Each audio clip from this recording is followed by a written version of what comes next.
కరీంనగర్ పర్యటనలో మాజీ మంత్రి కేటీఆర్ ఆసక్తికర వ్యాఖ్యలు చేశారు. కేసీఆర్ ను త్వరలోనే సీఎం చేద్దామని చెప్పారు.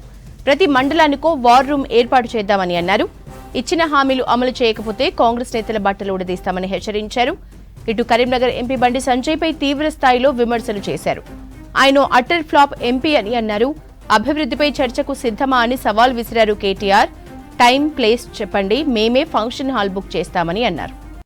మీరు తయారు చేయండి. మీ గ్రామంలో ఉండే కరెంటు కోతల గురించి ఒక వీడియో తీయండి. మీ గ్రామంలో రైతు బంధు రాక బాధపడుతున్న రైతు దగ్గర పోయి ఒక వీడియో తీయండి. అది మాకు పంపండి. ఇప్పుడు ఇచ్చిన నంబర్లు ఉన్నాయి కదా, వాటికి పంపండి. వాటిని రాష్ట్రం మొత్తం చూపెడదాం.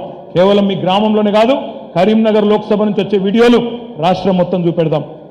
ఏ రకంగా కాంగ్రెస్ ప్రభుత్వం వచ్చినాక మనకు అన్యాయం జరిగిందో మాట్లాడించండి. విద్యార్థులను అడగండి. కరీంనగర్కు మెడికల్ కాలేజ్ తెచ్చిందెవరు అడగండి.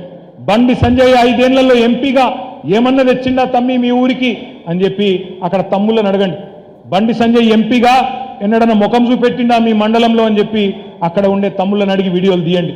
ఈ పని మీరు చేయగలిగితే ఇటు బీజేపీ అటు కాంగ్రెసు ఇద్దరి యొక్క చిల్లర ప్రచారాన్ని తుత్తున్యలు చేసే ఆయుధాలను, సామాగ్రిని, అణుగుండు సామాగ్రి మొత్తాన్ని మీరు మాకు అందించిన వాళ్ళు అవుతారు.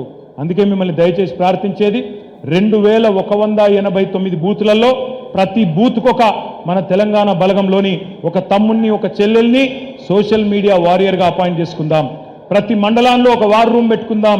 ప్రతి నియోజకవర్గంలో ఒక సోషల్ మీడియా కన్వీనర్ని, పార్లమెంటు నియోజకవర్గ పరిధిలో కూడా ఒక సోషల్ మీడియా కన్వీనర్ను పెట్టుకొని బ్రహ్మాండంగా కింది నుండి మీ దాకా నిర్మాణం చేసుకుందాం. కేవలం లోక్సభ కోసమే కాదు, భవిష్యత్తు కోసం మరొక 10 కాలాల పాటు ఏ గుంపు మేస్త్రి వచ్చి బొంద పెడతానన్నా కూడా వాళ్లను బొందబెట్టే విధంగా ఒక సైన్యాన్ని తయారు చేసుకుందాం. కేసీఆర్ గారిని తిరిగి తొందరలోనే ముఖ్యమంత్రి చేసుకుందామనే మాట కూడా మీకు విజ్ఞప్తి.